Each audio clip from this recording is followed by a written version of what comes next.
17 நடைபெறவுள்ள குடியரசுத் தலைவர் தேர்தலில் எதிர்க்கட்சிகள் சார்பில் பொது வேட்பாளராக நிறுத்தப்பட்டுள்ள மக்களவை முன்னாள் தலைவர் மீரா குமார் மக்களவை செயலாளரிடம் வேட்புமனுவை தாக்கல் செய்து வருகிறார். இது தொடர்பான கூடுதல் விவரங்களை எமது செய்தியாளர் அரவிந்த் தரும் தகவல்களை கேட்கலாம். அரவிந்த், சொல்லுங்க, மீரா குமார் வேட்புமனு தாக்கலின் போது எதிர்க்கட்சித் தலைவர்கள் எல்லோரும் பங்கேற்றிருக்கிறார்களா?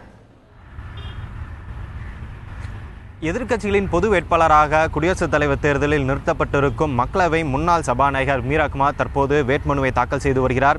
இந்த வேட்புமனு தாக்கலின் போது காங்கிரஸ் கட்சியின் தலைவர் சோனியா காந்தி, அதே போல மற்ற அனைத்து கட்சி தலைவர்கள், அதாவது இந்த தோழமை கட்சி தலைவர்கள் அனைவருமே பங்கேற்றுள்ளனர். குறிப்பாக பல்வேறு காங்கிரஸ் கட்சிகளின் பல்வேறு மாநில முதலமைச்சர்கள், குறிப்பாக புதுச்சேரி மாநில முதலமைச்சர் நாராயணசாமி, அதே போல பஞ்சாப் மாநில முதலமைச்சர் கேப்டன் அமரிந்தர் சிங், அதே போல இமாச்சல் பிரதேச மாநில முதலமைச்சர் வீரபத்ர சிங், அதே போல பல்வேறு மாநில முதலமைச்சர்கள், அதாவது குறிப்பாக காங்கிரஸ் கட்சி எந்தெந்த மாநிலத்தெல்லாம் ஆட்சி செய்து வருகிறதோ அந்த மாநில முதலமைச்சர்களும் உடன் இருக்கிறார்கள். அதே போல தோழமை கட்சி தலைவர்களும் உடன் இருக்கிறார்கள். குறிப்பாக தேசியவாத காங்கிரஸ் கட்சியின் தலைவர் சரத் பவார், அதே போல மார்க்சிஸ்ட் கம்யூனிஸ்ட் கட்சியின் தலைவர் சீதாராம் யெச்சூரி, அதே போல கம்யூனிஸ்ட் கட்சி தலைவர் டி ராஜா உள்ளிட்ட பல்வேறு தலைவர்களும் உடன் இருக்கிறார்கள். குறிப்பாக கர்நாடகா மாநில முதலமைச்சர் சித்தராமையாவும் உடன் இருக்கிறார். அதே போல கேரள மாநில முதலமைச்சர் பினராயி விஜயனும் உடன் இருக்கிறார். இந்நிலையில் எதிர்க்கட்சிகள் அனைவரும், குறிப்பாக 17 எதிர்க்கட்சிகள் அனைவரும் ஒன்றாக சேர்ந்து மீரா குமாரை குடியரசுத் தலைவர் தேர்தலில் வேட்பாளராக நிறுத்தியிருக்கிறார்கள். இந்த குடியரசுத் தலைவர் வேட்பாளர், அதாவது மீரா குமாருக்கு தமிழகத்தை சேர்ந்த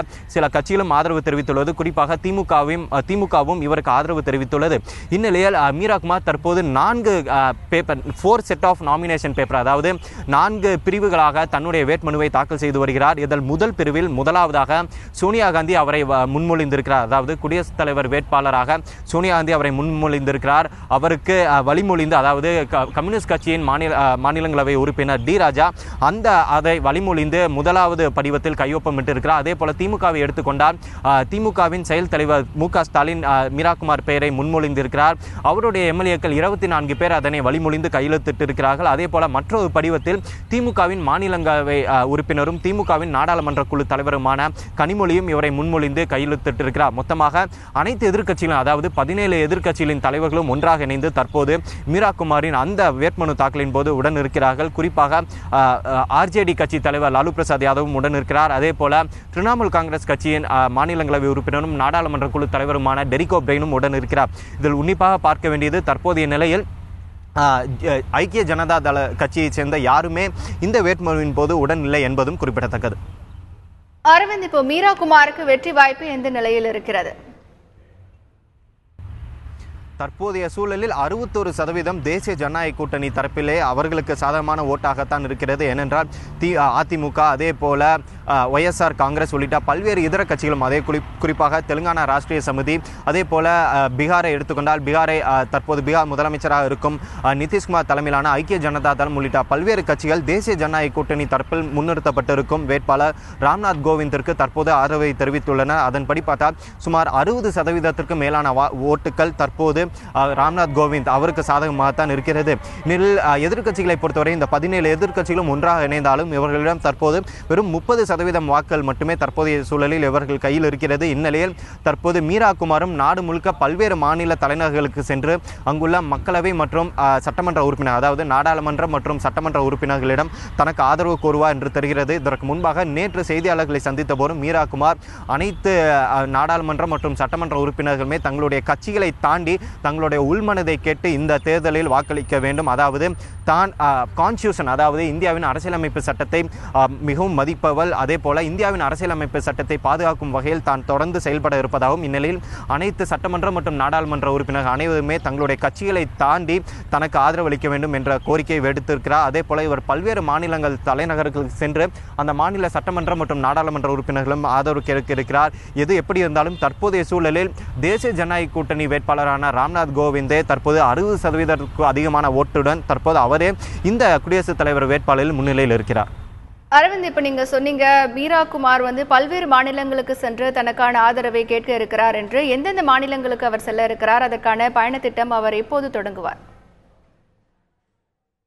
முதலாவதாக முதற்கட்ட பயணமாக அவர் குஜராத் செல்ல இருக்கிறார். குஜராத்தில் காந்தி சமாதி, அதாவது காந்தி ஆசிரமத்திலிருந்து தன்னுடைய பிரச்சாரத்தை, அதாவது தன்னுடைய ஆதரவு கோரும் அந்த ஒரு நிகழ்வை அவர் துவங்க இருக்கிறார். முதலாவதாக நாளை அவர் குஜராத் செல்வார் என்று தான் எதிர்பார்க்கப்படுகிறது. அதனைத் தொடர்ந்து ஒவ்வொரு மாநில தலைநகர்களுக்கும் செல்வார் என்று தெரிகிறது. தற்போது தமிழகத்தை எடுத்துக்கொண்டால் ஜூலை முதல் வாரத்தில் அவர் சென்னை வருவார் என்று இங்குள்ள தகவல்கள் தெரிவிக்கின்றன. ஆனால் இருந்தாலும் தற்போதைய சூழலில் முதற்கட்ட பயண திட்டத்தில் தமிழகம் இருப்பதாக தெரியவில்லை. ஏனென்றால் முதற்கட்ட பயணமானது குஜராத்தில் ஆரம்பித்து அதனைத் தொடர்ந்து உத்தரப்பிரதேசம், பீகார் உள்ளிட்ட மாநிலங்களுக்கு செல்வார் என்றுதான் எதிர்பார்க்கப்படுகிறது.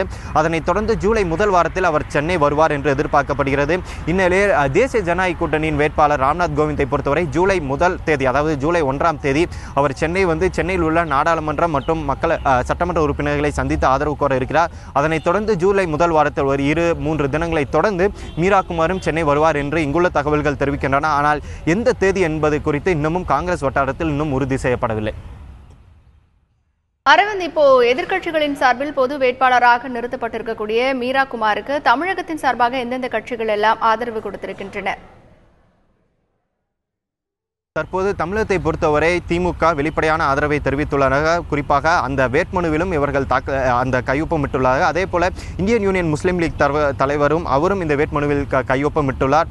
அதே போல கனிமொழியும் கையெழுத்துள்ளார். தற்போதைய சூழலில் சட்டமன்ற மற்றும் நாடாளுமன்ற உறுப்பினர்கள் கொண்டுள்ள காங்கிரஸ், திமுக மற்றும் ஐஎம்எல் இந்த கட்சிகளே தற்போது வெளிப்படையான ஆதரவை தெரிவித்துள்ளன. அதனை தாண்டி வேறு எந்தெந்த கட்சிகள் இவருக்கு ஆதரவு அளிப்பார்கள் என்ற ஒரு தெளிவான தகவல் தற்போது வரை இல்லவில்லை.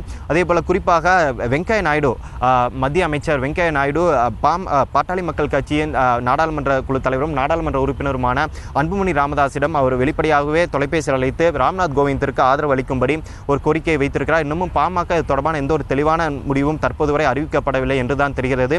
இந்நிலையில் காங்கிரஸ் தரப்பிலும் பாட்டாளி மக்கள் கட்சி உறுப்பினரிடம் அவர்களும் ஆதரவை கோருவார்கள் என்று தெரிகிறது. இந்நிலையில் தற்போதைய சூழலில் தமிழகத்தை எடுத்துக்கொண்டால் திமுக கூட்டணி கட்சிகள் மட்டுமே, திமுக அதாவது காங்கிரஸ் மற்றும் திமுக தரப்பில் போட்டியிட்ட இந்தியன் யூனியன் முஸ்லீம் லீக் உள்ளிட்ட அந்த கட்சிகள் மட்டுமே குடியரசுத் தலைவர் தேர்தலில் மீரா குமாருக்கு ஆதரவு வெளிப்படையாக தற்போது தெரிவித்துள்ளன.